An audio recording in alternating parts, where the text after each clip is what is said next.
Je, sala inaweza kusaidia kuponya unyogovu? Haya ndiyo nimejifunza. Wewe umekaa kimya, umefunga macho, labda umeshika daftari au mikono yako iko kwenye maombi. Wakati unyogovu unapokupiga, hata kupumua kunahisi kama mzigo. Unajisikia kupotea, mdogo na kuzidiwa. Lakini vipi nikikwambia kuwa katikati ya giza hilo, sala inaweza kuwa kamba ya kuokolea? Leo, hebu tuzungumze kuhusu jinsi sala imenisaidia mimi na wengi wakati kila kitu kingine kilikuwa kinaanguka. Sala si lazima iwe na maneno makamilifu, si lazima iwe ya kidini tu. Ni kuhusu muunganiko, kufungua moyo wako kwa kitu kikubwa kuliko maumivu yako. Kwa wengine ni kuongea na Mungu, kwa wengine ni kutafakari, kuandika au kunong'ona tu, naomba msaada. Hiyo tayari ni sala.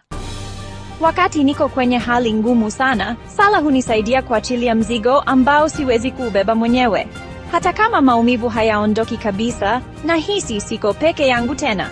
Sala huleta amani, hupunguza kelele za mawazo, huipa akili yako nafasi ya kupumzika, hukukumbusha hujasahaulika, unaonekana, unashikwa mkono.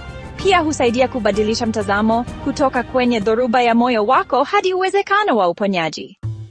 Huna haja ya kusema mengi, huna haja hata ya kusema kabisa. Wakati mwingine huwa nasema tu, Mungu, tafadhali nisaidie, na hilo linatosha. Uzuri wa sala ni kwamba inakusikiliza hata pale huna nguvu ya kusema. Inakukutana kwenye kimya, kwenye machozi, kwenye kuvuta pumzi kwa tabu. Sala si kila mara kuhusu majibu. Ni kuhusu kuachilia, kuachana na kile usichoweza kudhibiti na kuamini kuwa uponyaji, hata kama ni wa polepole, unawezekana. Hata tafiti za kisayansi zinaonyesha kuwa mazoea ya kiroho kama sala na kutafakari hupunguza msongo wa mawazo na kuboresha hali ya kihisia. Kama unatazama hii video na unajisikia kama unazama, basi sala hii ni kwa ajili yako. Mungu, tafadhali mfariji anayelitazama hili. Tuliza mawazo yao, shika moyo wao na uwakumbushe kuwa hawako peke yao. Hata katika maumivu haya, kuna tumaini. Amina. Je, umewahi kupata amani kupitia sala?